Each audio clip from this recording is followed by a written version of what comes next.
तो welcome guys to a new video. तो पिछली वीडियो में मैंने आप सभी को बताया था कि मैं कैसे आउटलाइंस ड्रॉ करता हूँ और एक आउटलाइन बना के दिखाई थी। तो इस वीडियो में मैं उसी आउटलाइन को शेड करने वाला हूँ रियलिस्टिकली, और साथ साथ स्टेप बाय स्टेप आपको नरेट करता जाऊँगा कि कैसे मैं शेड करता हूँ। और जो पिछले वीडियो से व्यूअर्स हैं, कुछ अगर आपको कुछ चेंज नोटिस हो रहा है वीडियोस में तो प्लीज़ कमेंट में बताएं। तो पहले मैं पिछली वीडियो की गलती बताना चाहता हूँ जो मैंने की थी। तो जो आउटलाइन बनी थी वो उसमें जो जॉ था फेस का वो ज़्यादा ही वाइड हो गया था, तो मैंने उसे वापस से इरेज करके पूरे जॉ को वापस से बनाया।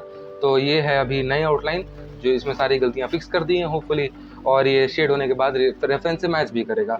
और कुछ लोगों को अभी ऐसा भी लग सकता है कि ये रेफरेंस से मैच नहीं कर रहा अभी, क्योंकि अभी आउटलाइन है। जैसे जैसे हम शेड करते जाएंगे वैसे वैसे ये फोटो और उसके रेफरेंस के करीब दिखती चली जाएगी। तो मैं बता दूं कि मैं कौन कौन से मटेरियल्स यूज़ कर रहा हूँ। तो पहली हुई आर्टलाइन की ग्रेफाइट पेंसिल, और सकुरा की मैकेनिकल पेंसिल्स, और kneadable eraser, normal eraser and Tombow Mono zero eraser. वैसे नेसेसरी नहीं है कि आप सारे मटेरियल्स यूज़ करें, जो मैं स्टेप्स आपको बता रहा हूँ उससे आप फॉलो करेंगे तो अगर आपके पास बेसिक मटेरियल्स भी है, बेसिक पेंसिल इरेजर भी है, तो भी आप ऐसा ही रिजल्ट अचीव कर सकते हैं।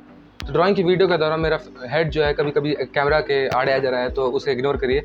कभी कुछ डिटेल्स होती हैं आईज वगैरह में, जो स्मॉल डिटेल्स होती हैं उन्हें पास जाके ड्राइंग के पास जाके बनाना पड़ता है, तो थोड़ा मुश्किल होता है, तो मुझे अपनी मजबूरी के साथ अपना सिर कैमरा में लाना पड़ता है, तो उसे इग्नोर करें। तो मेरा ऐसा वर्क फ्लो बन चुका है कि मैं पोर्ट्रेट के अंदर हमेशा जो लेफ्ट आई होती है उससे स्टार्ट करता हूँ वहाँ के, और उसी को पार्ट लेते लेते पहले लेफ्ट आई, फिर नोज एंड दूसरी, फिर राइट आई और एंड फोरहेड वगैरह बनाता हूँ। तो मैंने मैकेनिकल HB पेंसिल का यूज़ करके आई के अंदर जो आउटलाइंस वगैरह हैं और डिटेल्स हैं उन्हें ड्रॉ कर दिया एकदम हल्के हाथों का यूज़ करके, और उसे हल्के हल्के से शेड कर रहा हूँ। तो जो डार्केस्ट पार्ट है, जो सर्कल है बीच में, उसे और डार्क प्रेशर अप्लाई करके शेड कर रहा हूँ, और बाकी जो लाइट पार्ट्स है रेफरेंस को ऑब्जर्व करके जहाँ लाइट है वहाँ डार्क है, और बिल्कुल ही पेशेंटली आई को ड्रॉ कर रहा हूँ, और जो हाईलाइट्स है उसके लिए मैंने जगह छोड़ दी। तो ये इस वीडियो की मैंने स्पीड बढ़ाई है, और इस ड्राइंग इस पूरे फेस को शेड करने में मुझे 5 घंटे लग गए हैं। तो आप उस हिसाब से अंदाजा लगा सकते हैं कि आपको कितना पेशेंटली ड्रॉ करना होगा, तभी ऐसे अच्छे रिजल्ट्स आ पाते हैं। तो जो आई बॉल है वो मैंने शेड कर दिया है। HB पेंसिल का यूज़ करने के बाद मैं 6B पेंसिल का यूज़ कर रहा हूँ जो डार्केस्ट एरियाज हैं उनमें शेड करने के लिए। ये एक बात बहुत इंपॉर्टेंट है कि जो पेंसिल्स हैं आपकी शार्प होनी चाहिए, क्योंकि हम ऐसे छोटे पार्ट पे काम कर रहे हैं, तो हम ऐसे छोटे पार्ट पे काम कर रहे हैं जहाँ पे डिटेल्स बहुत ज़्यादा हैं और बहुत ही छोटा एरिया है, तो आपकी पेंसिल शार्प होना बहुत ज़्यादा इंपॉर्टेंट है, नहीं तो ड्राइंग खराब भी हो सकती है। और ओवरऑल जो वैल्यूज़ हैं उनको अप्लाई करने के बाद आई बॉल के अंदर मैंने जो मैकेनिकल पेंसिल का यूज़ करके जो टेक्सचरिंग है वो कर दी है। फिर आई के आसपास जो आई लैशेज़ हैं और जो स्किन है उसको मैं शेड कर रहा हूँ HB पेंसिल का यूज़ करके। एक टिप मैंने एक वीडियो से सीखी थी, उसका स्क्रीनशॉट मैं अभी आपको दिखा दूंगा।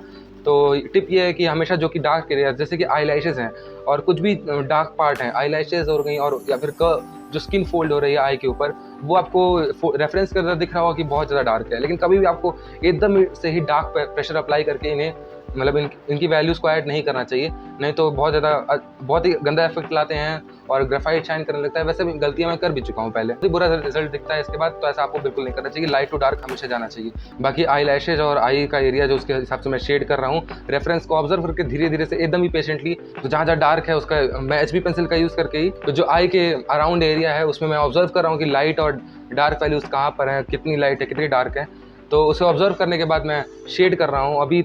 और जैसे मैंने बताया था कि लाइट टू डार्क जाना है, तो उसके अंदर मैं HB पेंसिल का यूज़ करके थोड़ा सा हल्का प्रेशर ज़्यादा अप्लाई करके शेड कर रहा हूँ। और स्टार्टिंग में ही हमें बहुत ड्रास्टिकली ज़्यादा हाई ग्रेड की पेंसिल यूज़ नहीं करनी है, बहुत आराम से धीरे धीरे ऑब्जर्व करके शेड्स बढ़ाने हैं। तो अभी आई का एरिया मैंने आई के अराउंड जो एरिया उसको हल्के HB पेंसिल का यूज़ करके शेड कर दिया मैंने, और जहाँ पे डार्क है जितना भी मैं अप्लाई कर सकता था डार्क, जहाँ पे भी डार्क है जहाँ पे लाइट है, और आईब्रोज और आई के वाइट वाला पार्ट और कई सारी डिटेल्स जैसे आई लैशेज वगैरह भी मैंने छोड़ दिए, क्योंकि स्टार्टिंग में हमें डिटेल्स से फोकस नहीं करना है, पहले सिर्फ हमें वैल्यूज़ को अप्लाई करने में फोकस करना है, जो लाइट और डार्क एरियाज। तो इस रेफरेंस में आपको नोटिस किया होगा कि जो फेस के साइड में जो जॉ के साइड पे शैडोज पड़ रही हैं वो बहुत ही प्रोमिनेंट दिख रही हैं। HB पेंसिल का स्टार्ट करते हुए शेड कर रहा हूँ, और साथ साथ मैं मेकअप ब्रश का यूज़ करके ब्लेंड भी कर रहा हूँ। तो जो लेफ्ट आईब्रो है उसको भी मैकेनिकल पेंसिल का यूज़ करके मैंने हल्के से शेड कर दिया। इसमें भी वैसे ही करेंगे हम लोग, लाइट टू डार्क जाएंगे। तो पहले मैंने HB पेंसिल को यूज़ करके जो हेयर के डायरेक्शन है उसमें स्ट्रोक्स लगाए हैं और बहुत ही हल्के हाथों से, और उसे फिर मेकअप ब्रश का यूज़ करके ब्लेंड कर दिया है। तो आई के नीचे जो आई बैग्स हैं जिसमें मैं शेड कर रहा हूँ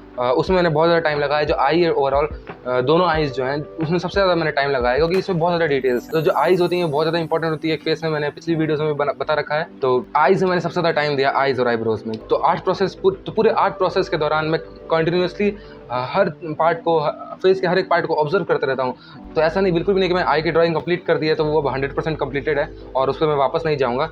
और तो मैं कंटिन्यूसली ऑब्जर्व करता रहा। तो आई क्राउन जो स्किन है उसे शेड करते करते साथ साथ ही मैं जो लेफ्ट चीक है उसे भी शेड कर रहा हूँ। तो जो लेफ्ट चीक का एरिया है उसे मैंने शेड अभी कर दिया। अब मैं नोज़ की तरफ बढ़ रहा हूँ और जो लाइन जो जॉ की साइड में जो शैडो पड़ रही है और जो लेफ्ट जॉ के साइड शैडो पड़ रही है उसे भी शेड कर दिया। उसमें मैंने 4B या 6B पेंसिल तक के ग्रेड्स इस्तेमाल किए। तो जैसे मैंने पहले ही बताया कि बहुत सारी चीज़ें उनमें वापस काम करता हूँ, इसीलिए मैंने वीडियो रिकॉर्ड किया। वीडियो के साथ साथ इसे फॉलो कर सकते हैं। और जो बाकी चीज़ें हैं, जैसे मैं अभी नोज़ को ड्रॉ करते वक्त भी आई पे जाऊँगा और चीक पे जाऊँगा और वहाँ पे भी इंप्रूवमेंट्स करूँगा। जो भी डिटेल्स वाले पार्ट है वहाँ पे मैं, और जो कि छोटे पार्ट्स है वहाँ पे मैकेनिकल पेंसिल का यूज़ कर रहा हूँ। और बाकी जो लार्ज पार्ट है जैसे कि चीक वगैरह, वहाँ पे मैं नॉर्मल पेंसिल जो होती है, वुडन पेंसिल, उसी का यूज़ कर रहा हूँ। क्योंकि मैकेनिकल पेंसिल जो होती है वो मुझे ज़्यादा कंट्रोल देती है और मैं प्रिसाइसली डिटेल्स अप्लाई कर पाता हूँ। जो नोज़ की टिप है उस पर जो हाईलाइट है उसके लिए मैंने जगह छोड़ दी है। तो मैं धीरे धीरे डिफरेंस को ऑब्जर्व करके लाइट टू डार्क जा रहा हूँ, जहाँ पे सबसे पहले लाइट एरिया जो मैं फर्स्ट लेयर अप्लाई कर दे रहा हूँ, फिर बाद में जैसे जैसे डार्क एरियाज हैं उन्हें अप्लाई कर रहा हूँ हायर ग्रेड की पेंसिल का यूज़ करके। तो साथ ही साथ मेकअप ब्रश का भी यूज़ कर रहा हूँ ब्लेंड करने के लिए, जिससे स्मूथ टेक्सचर निकल के आता है स्किन में। और एक और चीज़, जैसे कि जो पहले भी बताया मैंने, जैसे नोज़ के जो नॉस्ट्रिल्स होते हैं उनमें डार्क शेडोज़ पड़ रही हैं और नोज़ के आसपास जो सब एक्सट्रीमली डार्क शेडोज़ पड़ रही हैं, उसमें कभी भी बहुत ही प्रेशर के साथ हायर ग्रेड की पेंसिल इस्तेमाल नहीं करनी चाहिए। बहुत ही बेकार रिजल्ट आता है। मैंने पहले ये गलती कर चुकी है, तो आपको ऐसा नहीं करना है। तो धीरे धीरे ही lower to higher grades pencil का इस्तेमाल करना है हल्के प्रेशर के साथ। अभी मुझे लग रहा है कि मैं डार्कर वैल्यूज़ का इस्तेमाल कर रहा हूँ, तो वहाँ पे मैं नीडेबल इरेजर का यूज़ करके उसे इरेज करके उस जगह को वापस से शेड कर रहा हूँ। तो अगर बस नीडेबल इरेजर नहीं है तो आप नॉर्मल इरेजर का भी यूज़ कर सकते हैं, उसमें कोई दिक्कत नहीं। तो वैसे तो मैंने इस रेफरेंस को इसलिए यूज़ किया था क्योंकि मुझे लगा था कि बहुत सिंपल है, एक्सप्लेन करने में आसानी होगी, तो बिगनर्स के लिए लर्न करने में परफेक्ट रहेगा। लेकिन बाद में मुझे रियलाइज़ हुआ कि इसमें भी काफ़ी डिटेल्स हैं, जो आईज़, और स्पेशली बताऊँ तो जो नॉस्ट्रिल का एरिया है, आईज़ हैं, आईब्रोज और लिप्स हैं, उसमें बहुत ज़्यादा डिटेल्स हैं और सबसे ज़्यादा टाइम मेरा इसी चीज़ों में गया है। तो ऐसा नहीं करना चाहिए कभी भी। हाँ, तो अगर आपको रियलिस्टिक वर्क चाहिए, रियलिस्टिक रिजल्ट चाहिए अपने वर्क में, तो हमेशा ही बहुत ही पेशेंस के साथ काम करना होगा। और बाकी आपके ऊपर डिपेंड करता है कि आप कितनी डिटेल्स अप्लाई करते हैं। जैसे कि आईलैशेस वगैरह हैं, वो आपके ऊपर डिपेंड करता है टोटली। तो अभी मैं इतने लेवल पे हूँ कि मैं ज़्यादा डिटेल्स अप्लाई कर सकता हूँ, वो भी टोटली आप पे डिपेंड है। कहीं कहीं शेडिंग में हमें अपने आप से सिंप्लीफाई भी करना होता है। और एक और इंपॉर्टेंट, कभी भी डिटेल्स के चक्कर में अपने स्केच को, अपने पोर्ट्रेट को ओवर कॉम्प्लिकेट ना करें। बाकी जो नोज़ और लिप्स के बीच का पार्ट है वो भी बहुत ज़्यादा डिटेल था, उसमें भी बहुत ज़्यादा टाइम लगा, उसे भी मैंने आराम से ड्रॉ किया। तो अभी मैं मूव कर चुका हूँ फेस के राइट साइड की तरफ और इसको भी मैंने सेम तरीके से शेड किया जैसे मैंने लेफ्ट साइड का बताया है। तो इसकी क्लिप भी मैंने ड्रॉ करते हुए रिकॉर्ड की थी, लेकिन सैडली जब मैं फाइल ट्रांसफ़र कर रहा था तो मेमोरी कार्ड करप्ट हो गया, तो वो सारी फाइल्स चली गई। तो मैं बताना चाहूँगा कि तो सारी बातें लगभग सेम ही है जो कि मैंने लेफ्ट साइड वाले पार्ट में बताई थी। तो अगर आपको कुछ भी कन्फ्यूजन होती है इन क्लिप्स के दौरान तो आप मुझे कमेंट्स में बता सकते हैं। बाकी मैंने जो दोनों साइड के चीक्स हैं उन्हें शेड कर दिया है और मैं इसे जब ओवरऑल स्केच कंप्लीट हो जाएगा तब मैं इसमें कुछ हाईलाइट्स भी करना है, नीडेबल इरेजर का इस्तेमाल करके उन हाईलाइट्स को भी अप्लाई करूँगा मैं। तो जो वैसे नोज़ का भी जो सेंटर पार्ट है उसमें जो हाईलाइट्स उसके लिए जगह छोड़ दी थी वैसे मैंने, लेकिन बाद में मैंने इरेजर का भी इस्तेमाल किया। और आईब्रोज के दौरान, तो आईब्रोज ड्रॉ करने में एक और टिप मैं आपको देना चाहूँगा कि अगर आप कभी भी हेयर पार्ट कर रहे हैं, जहाँ पे भी हेयर जो है स्किन के साथ कांटेक्ट में है, तो जैसे कि अगर मान लीजिए जहाँ पे भी जैसे हेयर्स हैं, जहाँ पे भी हेयर लाइन और स्किन टच हो रही है या फिर आईब्रोज हैं, वहाँ पे आपको पहले बैकग्राउंड में HB पेंसिल से एक बार शेड कर लेना चाहिए, ताकि वो जो आईब्रोज हैं और जो हेयर्स हैं वो फेस से काफ़ी डिटैच्ड फील ना हो। वैसे मैंने 10B पेंसिल का इस्तेमाल किया था आईब्रोज में और बाद में मैकेनिकल पेंसिल का भी हल्के हल्के फाइन स्ट्रोक्स को लगाने के लिए इस्तेमाल किया। लिप्स की तरफ बढ़ते हुए, और जो चैटेक वाली वीडियो में मैंने बताया था कि जो लिप्स, अपर लिप और लोअर लिप को जो लाइन सेपरेट करती है वो बहुत ज़्यादा इंपॉर्टेंट होती है, तो उसे ड्रॉ करने में मैंने बहुत ज़्यादा टाइम लगाया था आउटलाइन के दौरान भी, क्योंकि वो बेस है। तो अभी मैं अपर लिप को शेड कर रहा हूँ और उसमें आप ऑब्जर्व कर सकते हैं कि स्मूथ टेक्सचर है, तो उसमें भी मैं लाइट टू डार्क जाते हुए शेड कर रहा हूँ, रेफरेंस को ऑब्जर्व करते हुए। और ट्रिकी पार्ट आता है जब जो लोअर लिप का पार्ट है जिसमें टेक्सचर्स ज़्यादा हैं और डिटेल्स ज़्यादा हैं उसे ड्रॉ करने में। तभी मैं आपको बताता हूँ कि जो लोअर लिप है उसका वैसा टेक्सचर आप कैसे अचीव कर सकते हैं। तो इसके और टेक्निक्स भी हो सकते हैं, लेकिन मैंने क्या किया वो मैं आपको बताता हूँ। जो छोटी छोटी डिटेल, छोटी छोटी लाइंस आपको लोअर लिप में दिख रही हैं, तो उसे आप बिना ज़्यादा प्रेशर अप्लाई किए ड्रॉ कर लें और जो हाईलाइट्स हैं उसके लिए जगह छोड़ दें। और पर्सनली मैंने क्या किया, ये थोड़ा टाइम टेकिंग प्रोसेस है, लेकिन इस तरह के लिप्स को शेड करने में पहले मैं क्या करता था कि पहले डार्कर वैल्यूज अप्लाई कर ली, जो टेक्सचर्स हैं लिप्स में, जो लाइंस हैं उनमें हाईलाइट्स अप्लाई कर दिए। तो वो थोड़ा मैं जल्दीबाजी में करता था, रिजल्ट उतने अच्छे नहीं आते थे। लेकिन अभी मैंने क्या किया है कि पहले वो लाइंस ड्रॉ कर ली और उसके बाद तो मैंने मैकेनिकल पेंसिल का इस्तेमाल करके लेयर बाय लेयर शेडिंग की है और जो डिटेल्स हैं वहाँ पे और बहुत ही प्रिसाइजली डिटेल्स को अप्लाई किया और जो हाईलाइट्स है उनके लिए जगह छोड़ दी है।